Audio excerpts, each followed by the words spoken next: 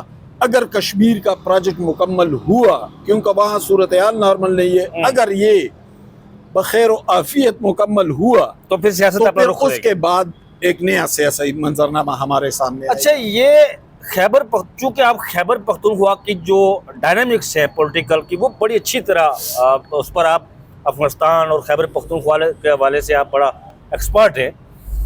یہ جو کہا جا رہا تھا، مجھے آج تک عماد صاحب یہ اس بات کی سمجھ نہیں آئی کہ سہیل افریدی کو کیوں کہا جا رہا تھا کہ آپ نے بجٹ پیش نہیں کرنا. جی، بجٹ کو عمران خان صاحب سے نتھی کیا جا رہا تھا، اسے بجٹ پیش کر دیا. جی، بڑا خسارے کا بجٹ پیش کیا.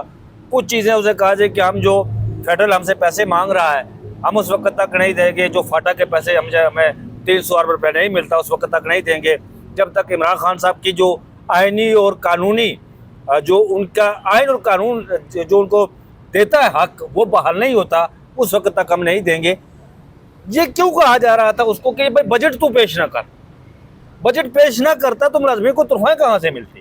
دیکھیں یہ تو کچھ بچگانہ سی باتیں ہیں کہ بجٹ پیش نہ کریں، یہ نہ کریں، بھائی انتظامی امور صوبہ چلانا ہوتا ہے، وہ تو الٹیمیٹلی وہ تو اسی طرح ہوگا۔ اب پی ٹی آئی کو میں کہتا ہوں، اکثر لوگ پوچھتے ہیں پی ٹی آئی، میں کہتا ہوں پی ٹی آئی کو عقل و خیرت کا معاملہ درپیش ہے۔ اب پی ٹی آئی کے اندر سے ایک قوت کیوں ابری؟ مشتاق غنی سے میں نے پوچھا کہ آپ ناراض کس بات پہ ہیں، تو کہتے ہیں کہ بس ہم عمران خان کے حوالے سے پالیسی میں تبدیلی لانا چاہتے ہیں۔ تو میں نے کہا کہ 3 سال تک عمران خان بھی مارے کاتا رہا، اس کی اہلیہ بھی جیل میں، دونوں بیمار ہیں، اس کے ہزاروں سینکڑوں کارکنوں پر مقدمات ہیں، جیلوں میں، پنجاب کی پوری قیادت جیل میں۔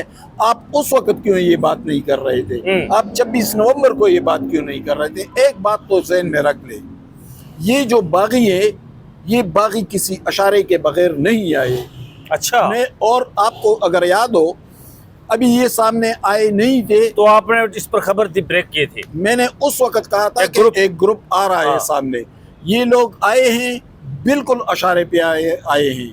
میں آپ کو کنفرم بتا رہا ہوں، کرپشن کیا پرویز خٹک کے دور میں نہیں ہو رہی تھی؟ کیا محمود خان کے اور اس کے بھائی نے تباہی نہیں مچائی؟ کیا علی امین گنڈاپور نے اربوں کی کرپشن اور اس کے بھائی فیصل گنڈاپور نے نہیں کی؟ یہ صرف سہیل نے کی۔ بھائی اگر کرپشن کی بات ہے تو وہ تو اس وقت علی امین گنڈاپور کے حوالے سے تو کہا جاتا ہے فرانس میں بھی بڑا یہ وہ سارا سیٹ اپ ہے، یہ اس کا فرانس میں ان کی کچھ رشتہ داری بھی ہے۔ اچھا، رشتہ داری بھی ہے، رشتہ داری ہے، یہ میں آپ کو بتا رہا ہوں۔ ٹھیک ہے، چلے وہ اب تو اچھا ایک تو یہ بات ہے۔ تو بھائی آپ کو اب کرپشن یاد آئی، آپ کو عمران خان 3 سال یاد نہیں آئے تھے، اچانک آپ کو یاد آ گئے کہ پالیسی ٹھیک نہیں ہے۔ پالیسی کیوں؟ پالیسی احتجاج نہیں ہوئے، کارکنوں کو گولیاں نہیں لگی، کارکنوں پر مقدمات نہیں بنے، جیلوں میں نہیں ٹونسے گئے، مارے نہیں کھائی، تو آپ کون سی پالیسی چاہتے ہیں؟ اور آپ نے پالیسی کے حوالے سے کون سا ڈرافٹ تیار کیا ہے کہ یہ ہونا چاہیے؟ بھائی تماشا لگا ہوا ہے، ایک کہیں سے اشارات، اور اس میں ایفیڈیوٹ کے لوگ موجود ہیں۔ یہ وہی ایفیڈیوٹ ہے جب 8 فروری کو الیکشن ہوا تھا تو میں نے 3 دن بعد 11 فروری کو کہا تھا ایفیڈیوٹ دیا کچھ لوگوں نے۔ اچھا، آپ نے بات اشارے کی کہ آخری سوال کرتے ہیں آپ سے، یہ فیصل باوڑا بھی اشارے پر آج کل نون لیگ کی وہ بڑی کلاس لے رہے ہیں، وہ ایک خاص فائل کا ذکر کر رہے ہیں جی، کہ ایک خاص خاتون کا ذکر بھی کر رہے ہیں کہ اسے کرپشن کی ایسی نظیریں قائم کی ہیں کہ آج تک پاکستان کی ہسٹری میں ایسا نہیں ہوا۔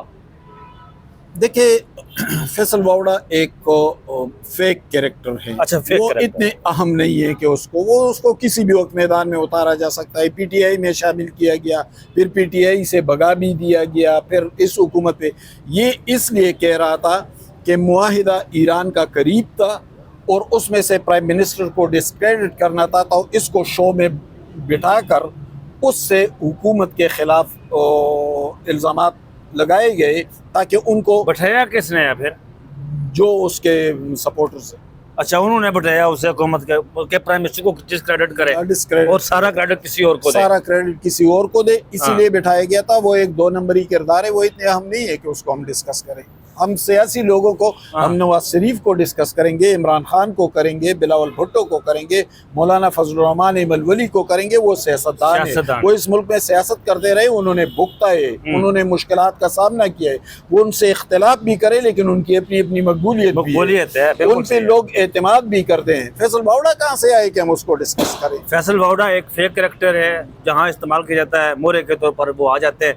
تو ناظرین، یہ لیٹسٹ خبریں، میں ایک بار پھر اس جملے پر آپ نے غور کرنا ہے جو عماد حسن صاحب نے کہا، میں نے بھی درمیان میں کہا تھا کہ ٹارگٹ کسی اور کو کیا جا رہا ہے، اس جگہ کو ٹارگٹ نہیں کیا جا رہا جو سارا کچھ ہو رہا ہے۔ اس پر غور کرنا ہے آپ نے۔ مجھے اور عماد حسن صاحب کو دیجیے اجازت، اپنا بہت سا خیال رکھیے گا، اللہ حافظ۔